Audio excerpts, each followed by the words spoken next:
Hey everyone, welcome back to the channel. So today's video is actually inspired by another YouTuber on here called Steve Carlson from Steve Carlson's Vinyl Community. The fantastic video he put up very recently where he kind of dived into his least valuable records in his collection. Now, it's not really a formal thread from what I could tell, but it absolutely should be. It was just a brilliant watch, and Steve's a really entertaining guy to watch anyway, but it got me thinking about what are my least valuable records in my collection. So I jumped onto Discogs and filtered everything by medium price, because I think we all know that the asking prices or the lowest asking price isn't always that great to go by. And sometimes it's an absolute minefield as well to work out in terms of condition and asking price. But I filtered down to that, and then I filtered out my 7 inches, my 10 inches and my CDs as well. So I'm just sticking to albums, and it's really interesting to see which albums came up here in this top 10. And I think, I agree with Steve actually, it's our job as a vinyl community to keep these records talked about, and keep them alive. They're not just, expensive grails. Some of these might be financially cheap to pick up, but musically they're really, really rich. And there's just some pure heat in this list, I think. So let's jump into it. This is my top 10 least expensive records, essentially the cheap heat that's sitting on my shelves behind me. Okay, so in at number 10, we have John McLaughlin and the One Truth Band. This is Electric Dreams, and the price, or the median price of this, is £4.97 on Discogs. Which is pretty crazy, because I picked this up last year in Oxford, I believe it was, at a record shop there, for £9, and it was pretty much sealed. There was this kind of tear down the middle of the kind of the shrink wrap. So I opened it naturally when I got home, and I was really curious about this record because, number one, the cover's a bit funky to look at, but also I knew John McLaughlin from his work with Miles Davis. And things like Bitches Brew, a bit of, I think he's on In the Silent Way as well, and a tribute to Jack Johnson as well, which is an awesome record. And this album is from 1979, and I think it's one of his most accessible jazz fusion records. I've listened to a few more since picking this up, but it's just, really accessible. It's a lovely mix of acoustic guitars, electric guitars, as well as synth, and then that typical jazz stuff with a bit of funk and a bit of rock in there too. It's really cool. And there's even a track on here called Miles Davis, which is a nice tribute to Miles, because on Bitches Brew, Miles named a track called John McLaughlin. So it's nice that they kind of traded off between the two of them. And I think this album should be better known as well. It should be in more people's collections, especially if you're a fan of jazz music, and even just guitarists as well. I think you'll really enjoy this record, so definitely pick it up if you see it. This is John McLaughlin's Electric Dreams. Okay, in at number 9. Now, this one will not be a surprise to anyone that it's not considered valuable monetarily. This record sold just millions and millions of copies. Virgin, the label that this man was on, pressed it into the absolute stratosphere. But musically, it's one of the biggest records of the 80s. I'm of course talking about Phil Collins' Face Value. Now, just so many great songs on this. You've got In the Air Tonight, with that huge monster hit he had, and probably one of the most iconic drum fills in pop and rock music history, as well as this incredibly cool cover of Tomorrow Never Knows, which obviously is the Beatles song. And I love the Beatles track, and I love this version of it too. But this album is dark, it's emotional and experimental as well. And it was written during his divorce as well. So, this one's a really interesting listen, of course. And I think it remains the essential Phil Collins album to own. And considering you can get this for, I believe it's under £5, it's £4.93 as the median price on Discogs. This should be in everyone's collection. It is indeed cheap heat, so definitely pick this one up if you haven't got it already. On number 8, this one surprised me actually, the fact that it's in the top 10 on my list, because it's the first European pressing from 1987. It is Whitney Houston's album, Whitney. And yeah, the median value on this is £4.90, I believe.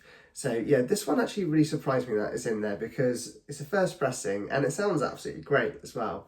I don't think there's any need for you to pick up an audiophile version of this. Just hunt this one down. It sounds great. And this is, of course, the album that, launched Whitney. She kind of fully leaned into that superstardom that we would all come to know and love her for. It's got the huge hit on here, I Want to Dance for Somebody Who Loves Me. You've got So Emotional and Where Do Broken Hearts Go as well. Another great track. It's just pure 80s pop powerhouse.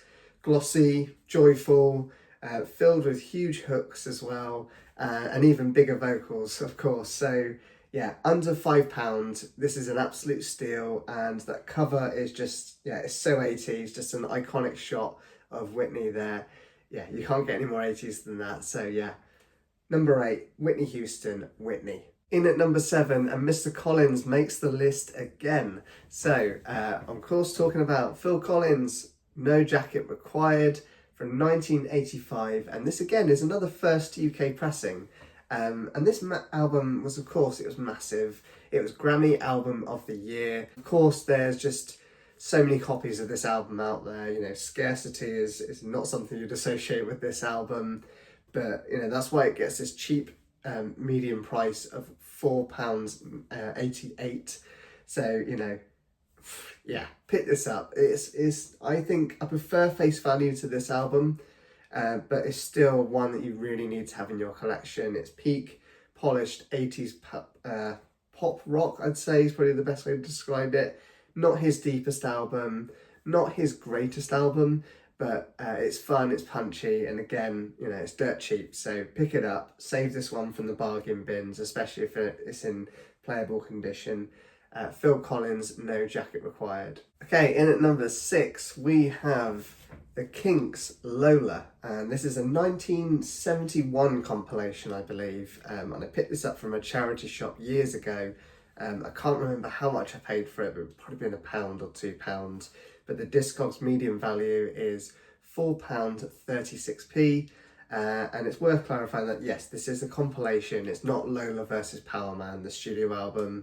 But of course, it's got Lola on it, and it's got a load of great hits on it. You Really Got Me, Dead End Street, Got My Feet on the Ground, and of course, All Day and All of the Night, which is probably my favourite Kinks track of all time. But yeah, this is just a real nice snapshot of, transitional Kinks, I guess. They were kind of transitioning between their kind of sound, I guess, in that era. And for anyone who's kind of exploring the band or just wants to get to know the Kinks a little bit more, it's a great pickup to have, especially at such a cheap price. And that's, greatest hits and compilations are a really good way to do that, right? You get the best of everything from an artist normally, a nice kind of smorgasbord of their sound, and this is no exception. In at number 5, and Whitney is back again. She is here with her debut album this time, Whitney Houston, the self-titled album from 1985, and this is the UK first pressing. The median value on this is £4.36, which is bonkers. This should be a lot more expensive than it is. This debut record is just simply fantastic. It's something both me and my wife really love, actually. She kind of hit the ground running with this, with their first solo record. Nearly every track became just a classic. You've of course got, Thinking About You, Saving All My Love For You, How Will I Know, Greatest Love of All. It's almost like a greatest hits in a way, but it wasn't. It was their first solo debut record. So yeah, just absolutely astonishing that it's under £5, and it's a near perfect pop and R&B debut record. So if you see this for cheap, and it's a first pressing, or at least an early pressing, pick it up, save it from the bins, because it's pretty much pocket change these days, and this should be in anyone's collection who has kind of some appreciation of pop or R&B music. So there we go, Whitney Houston's self-titled debut record. In at number 4 now, we have Elton John, Too Low for Zero from 1983. This is the UK first pressing, and I genuinely did not expect this one to be so cheap. It has a Discogs medium value of £4.13. And yeah, like I say, this is the first pressing. Mine's in great condition as well. It's almost near mint condition. And it contains one of Elton's, his biggest singles, one of his biggest comeback singles, I'm Still Standing. And you've got, I guess that's why they call it the blues on there as well. It was really his return to form. Not his best album, of course, it's not like his kind of mid to late 70s output. It wasn't anything like that. But yeah, a great album nonetheless still. And this was, of course, the first album that he reunited with Bernie Taupin on. So, a really nice one to have in your collection for like the story or history of Elton John. And I picked this one up because my toddler just at the time absolutely loved the song I'm Still Standing, although she did prefer the Taron Egerton version from Sing, but that's kids for you. And that's still a great version. I still love that version as well. But yeah, I picked this up because I thought she'd appreciate it, and she did. She recognised it straight away when I put it on, so that was quite cool. But yeah, this one, again, it's not essential for everyone, but I'm really surprised it's this cheap. So there we go. Elton John, Too Low for Zero. We're getting close to the end now. In at number 3, we have Ray Charles. The Genius Hits the Road, and this is from 1960. It's got a medium value of £4. So yeah, pretty low value, but I think this is a lovely album. It's Ray Charles kind of doing a bit of a concept album actually, where he kind of based all of the songs on here about places around America. So you got tracks like Georgia on My Mind. What's the other one that I really, really love on here? Oh, Basin Street Blues as well. That's a great track. And Moonlight in Vermont. This is kind of like the era of Ray, like the late 50s, kind of early 60s, and it's just where he was just on fire, I think. He was, fusing R&B with soul, with jazz and pop music as well, and basically almost inventing like American popular music on the fly, which is pretty crazy to think about now. We just, I think we take it a little bit too far for granted maybe, but yeah, a great record. I think I picked this up again from a charity shop because I just saw Ray Charles. I was like, yeah, this will be good because it's Ray. He's fantastic. And yeah, this one sounded great actually on my system. Sounds really good. It's really clean. Yeah, I think I paid £1 or £2 for it. So happy with that. But you can pick this up for about £4 elsewhere, or you might score a bargain like me. So there we go. Ray Charles, The Genius Hits the Road. Okay, down to number 2, and this one was a shocker because it is one of the biggest and one of the best albums of the 20th century. It won 5 Grammys for its fantastic output, and it's just an iconic record. It is Simon and Garfunkel's Bridge Over Troubled Water from 1970. This is a 70s reissue or repress. It's not a first pressing, but the median value of this is £3.88. Yeah, really low value. And yeah, especially for one of the best albums of the 20th century, like I said. It's got all the classics on here. Bridge Over Troubled Water, The Boxer, Cecilia, Baby Driver as well, which obviously inspired the film Baby Driver as well. But because it's sold so many copies worldwide, I think the market is just probably flooded with these albums. But if you don't already own it, this is obviously your chance to get a fantastic classic record for just great value. So yeah, if you see this in the bins and you don't have it, or even if you just don't have any Simon and Garfunkel in your collection, you want to explore what they were like, this is a really good starting point, I think. Pick this one up. I'm surprised you can get it for under £5, but yeah, there we go. Okay, so in at number 1, it is a soundtrack album, and I didn't expect it to be this one, but then again, it wasn't also a surprise that it was this one as well, because I think this is one that was pressed into the heavens again. It's from 1977, and it is Saturday Night Fever, the original soundtrack. And when I was growing up, I just knew this as the Bee Gees album when I was a kid, because obviously they had them on the back cover. I never paid too much attention to the other artists featured on the back cover. I just thought it was the Bee Gees album, and of course they're on the front, so what else could I think? But yeah, this album defined the disco era, and it turned the Bee Gees into kind of global icons, and produced some of their most enduring dance tracks ever. Staying Alive, Night Fever, More Than a Woman,